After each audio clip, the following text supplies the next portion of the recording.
Hello, my love. Today we're going to talk about a slightly juicy subject. By slightly, I mean very juicy subject. It's come to my attention that a lot of content that's made is often leaning towards one direction or pointing towards one direction. And I want to just bring it into reality for you because I made a TikTok about the fact that some of this content, when it comes to it being a leaning towards, this whole like be his dream girl and not play hard to get, but it's like this kind of rhetoric about if you're the one, then he'll choose you. If he wanted to, he would. Say no until you find the right person. And it's all very, very true. But there is different dynamics in relationships that people are missing. And it's very, very easy and very, very good.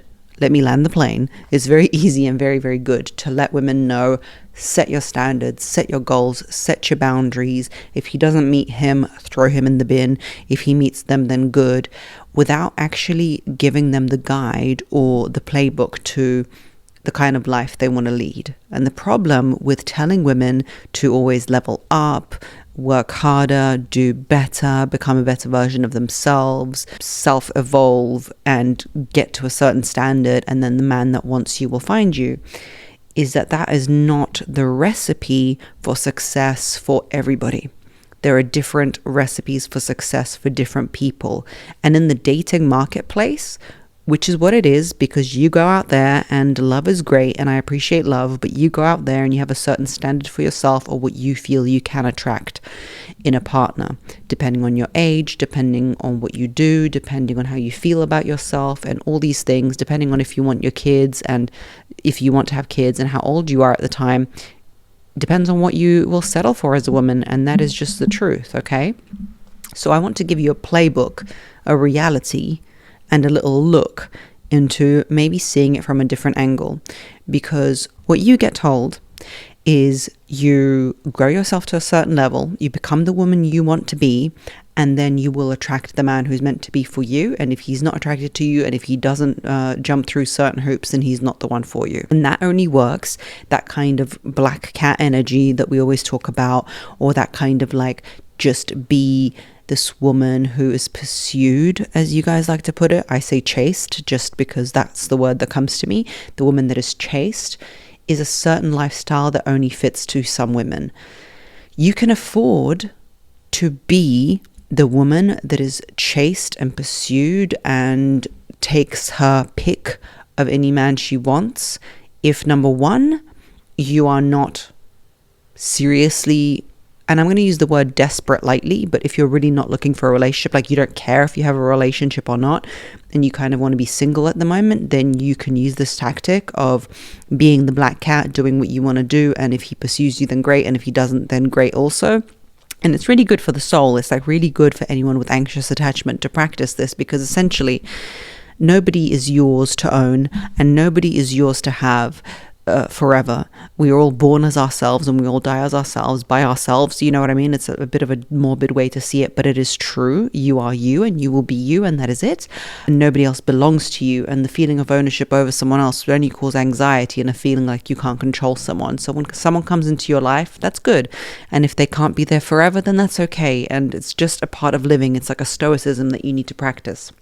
So if you want to practice that kind of hard to get black cat energy in a woman, that you do your own thing, you're independent, you let him come and go as he pleases, whatever it is you want to do, that works for women who, number one, don't really care about locking down a relationship or having anything in this moment, or number two, women who have a very high dating marketplace value. Who are those women? Extremely, extremely attractive people, extremely, extremely charismatic, attractive, gorgeous people. You know, those ones that you see sometimes and you're like, oh my God, are you human? Wow. I mean, they also have to have a good personality and something to go with that. But you know what I mean? I'm going to be very honest in this episode. The average majority of people and human beings are just average humans like you and I. But there is those, maybe you are one of those gorgeous humans. I don't know. But let's just say like you and I, we're just normal people. And then there's that minority of women who are like, wow, they're a 9 out of 10. They're a 10 out of 10 on the looks front, and men are attracted to looks. Okay, hello. let's be honest, that is what they are first when they see attracted to. And when people say, no, it's the personality, it's the soul. Okay, it might be the soul, but it's not the soul straight away. You don't see a soul walking or a personality walking, okay? You see the looks as a man, and that's what men are attracted to. They're visually inclined.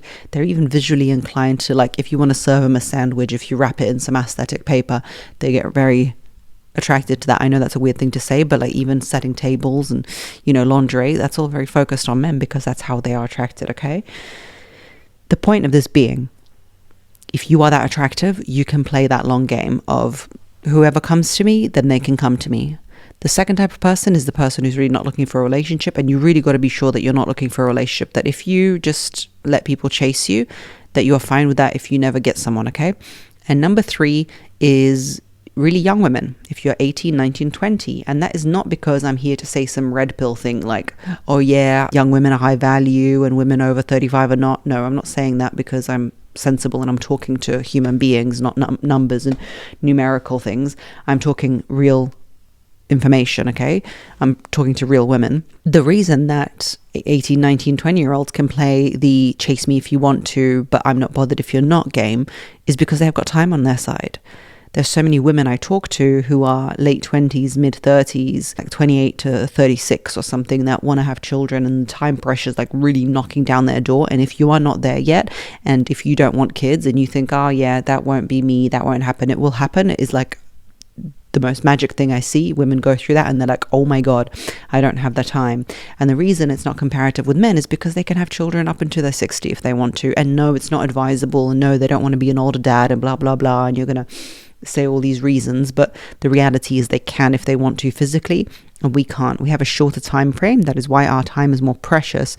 That is why I would actually suggest, if you are a younger woman, that you don't waste your time. But if you want to waste your time, if you're 18, you've got time on your side, okay? You've got time to do what you want to do, and you've got time to plan and do whatever you want to do, okay?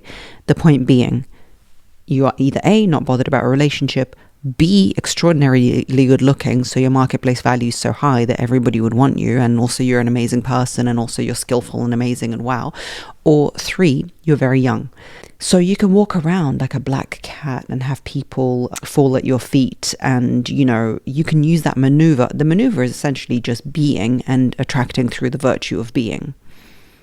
But I want to tell you that there is an other side to this whole debate of, do you want to be chased or the chaser? I said on my TikTok that being chased isn't always, or being pursued, interchangeable, what it's cracked up to be. The pivotal question, I guess, is, do you want to be loved or do you want to love? And you can have both simultaneously. But in a relationship, there is the pursuer and the pursued, and then there is the adorer and the adored. And yes, it's mutual. Like, I'm married 10 plus years and we've swapped places at times even, you know what I mean? I think when we met, he was pursuing me more so than I was him. Obviously, I was also younger. I was 23, 24 when we met. So I had time on my side, or perceivedly I had time on my side. In my mind, I wasn't even looking for a relationship. So I met the criteria of 2 of those. And some might argue that some of you say I'm good looking. So you might say, oh, and you were also good looking. So maybe I had 3 of those on my side. I wasn't looking for a relationship. I just gotten out of one. I was young, so I wasn't desperate to settle down. I use the word desperate lightly. And number 3, I was doing Miss Universe at the time. The best looking optimization of what I could look like, right? So he was pursuing me and chasing me. Then when we got married and he really focused on his career and I didn't have much going on in terms of just like busyness, I was in a country that wasn't my own. I moved to Australia. I was pursuing him a lot, not by virtue of just like pursuing, but like, I've got time and you don't, and now you're busy, and and then things change when you have children. He's pursuing me again and I'm busy again with work and all these things. So you switch, it's interchangeable, but you cannot ever, nothing is equal in life, right? So you cannot both be pursuing each other equally. You cannot both be adoring each other equally. There is like the rock star and the fan, and you change between those, okay? In our culture, we really optimize and really talk about being chased as a woman and being high standard and high value, this high value woman, and everyone's chasing you and all this stuff. But you're forgetting, it's not always the experience that you want. Women are really attracted to, like, what are they called? Those romance novels? And a lot of those romance novels are predicated on the fact that you are obsessed with this man and he's amazing and he's hunky and he's all these things. I have not read the romance novels, but I think that's what the preface of them is, right? The love story, like you are enamored by him and he's like misunderstood, but then you understand him. The premise is, if you want to be chased and that black cat energy woman, the one who's chased and like doesn't care, you have to like him less than he likes you. It's not debatable. You have to like the person less. And if you are willing to give up that emotional roller coaster and that experience that you would experience from being obsessed with him and him being a little less obsessed with you and you being the chaser, then that black cat energy woman is for you. Then being chased is for you. If you want to be pursued and that gives you comfort, and I think if you've got anxious attachment, it's really comforting to be the one that's pursued, and it's kind of soothing, and it's not the usual norm, because you're probably going to be attracted to people who you have to chase because your whole life you've had to chase people for their attention, and that's probably what you are used to and what you want to do. But there is something soothing I've found in being the one who is chased. That's why I talk about it, and that's why I advise being the woman who is being chased, because it puts you in your feminine energy. You can relax, you can let them do the chasing, you can let them do the running, but that's not for all of you. Some of you say, I want real love, I want the romantic experience. And what you're basically saying is, I want to be the chaser. I want to be the one who to find him and pursue him. But there's a way to do it, and I'll tell you about that in a minute. There's a way to do that in the feminine also. Not like in a masculine way of like taking him on dates and all these ridiculous things that really don't land the plane for you, okay? So if you want to be chased, then the formula is all these things that you'll hear about online, is that, do your own thing, don't, pursue him, let him pursue you. The person who's obsessed with you is meant to be the one for you. And I love that formula because that's what soothes my soul, okay? But the other formula is, and that is, if you want to have children imminently, you're in your mid-30s, for example, and again, you might be better looking than most 20-year-olds, but it's not about looks in this format that I'm talking about it in. It's about your timeline is short, and maybe you are an average woman. Like, you're not the supermodel, elite, Victoria's Secret woman of the world. You're just a normal but good-looking, optimized version of yourself woman. And number 3, you actually want a relationship. So you want a relationship, you're on a short timeline, and you're a normal human looking person. You need to deploy other tactics, because you not putting yourself out there and you not chasing might not always be the solution. And what are those tactics going to be? The tactics are going to be putting yourself in proximity to people who might be for you. So your tactics might have to be different. You might have to be a very charismatic person. You might have to, for example, the things I advise in not mothering him and not nagging him. You have to make yourself a pleasurable and incredible person to be around. You might have to read books like The Art of Seduction by Robert Greene. There are so many other ways of being irreplaceable in a person's world, because if you want to be in that proximity and relationship with somebody, you will have to create a persona around yourself that is irresistible in many ways. And I find a lot of women work on themselves in terms of becoming this like incredibly aloof, good-looking woman, but they don't work on themselves in terms of being incredible to be around. And if you want to be the pursuer in the relationship, and that means you want to feel the emotional feelings, you want to feel the romantic feelings, and I'll tell you how to know if you're the pursuer or the pursued in the relationship, and that is, let's say that you've got plans for the weekend and then one of you kind of adjusts them or wants to hang out with friends. The person that's disappointed, or the person who's always waiting for the text messages and the replies, is the person who's the pursuer. And I know I find myself in that position sometimes. It doesn't mean you're less than. It just means that that's the dynamic in the relationship at the time. If you want to have a certain type of man in your life, and you want it now, and you want it at a timeline, and you want to have children, you've got to pivot your mind view a little bit. You can't just be like, if it's meant for me, it will come to me. You've got to start working on yourself as a person as well. So if you write a list of the type of guy you want to be, and I bet he's 6 foot, blue eyes, whatever it is, finance, whatever it is you want to write, you got to write a list of the type of things that he would go for in a partner. And if that means somebody, let's say you want a successful guy, that's what you want, right? And you want to have children with him in 3 years. You need to then become somebody who is going to facilitate him getting to that goal. You need to be, and I'm not going to say a teammate or a builder with him or start a business with him. That's not what I mean.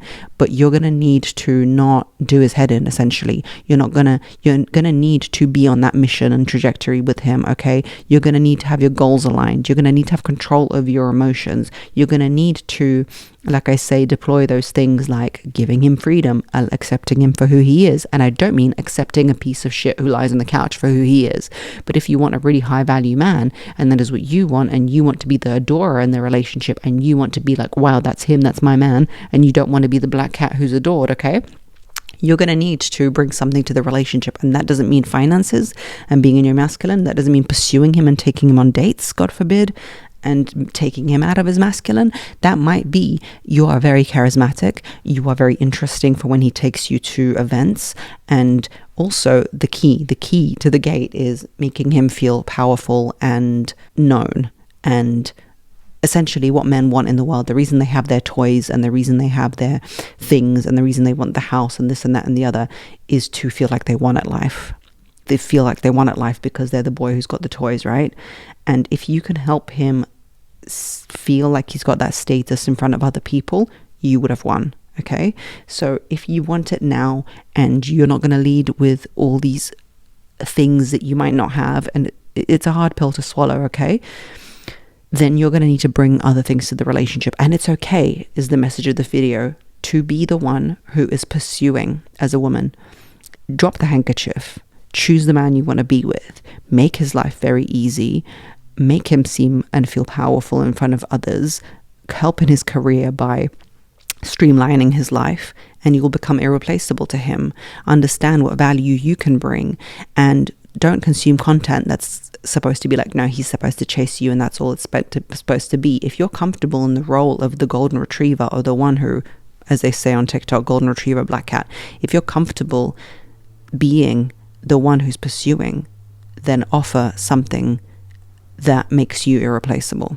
And this all comes off the back of a comment that I got: how do I catch the black cat? And if I'm a golden retriever woman, and that is how you become irreplaceable in his life, and you become somebody that knows him intricately. But this is the last thing I'm going to tell you. This is not applicable for men who are a waste of space. You're at uni, he never contacts you, all he does is play video games. This is applicable to a man on a mission who's a really high value man, and you're wondering, how do I get in his life, and how do I form a partnership, and I want kids like tomorrow, and I want to be his wife or whatever. That's who it's applicable to. If he's not contacting you and he's not interested in you and he's not got much going on in life, that's just not the one for you. So that's not what it applies to, okay? Okay. I'll speak to you on the next one.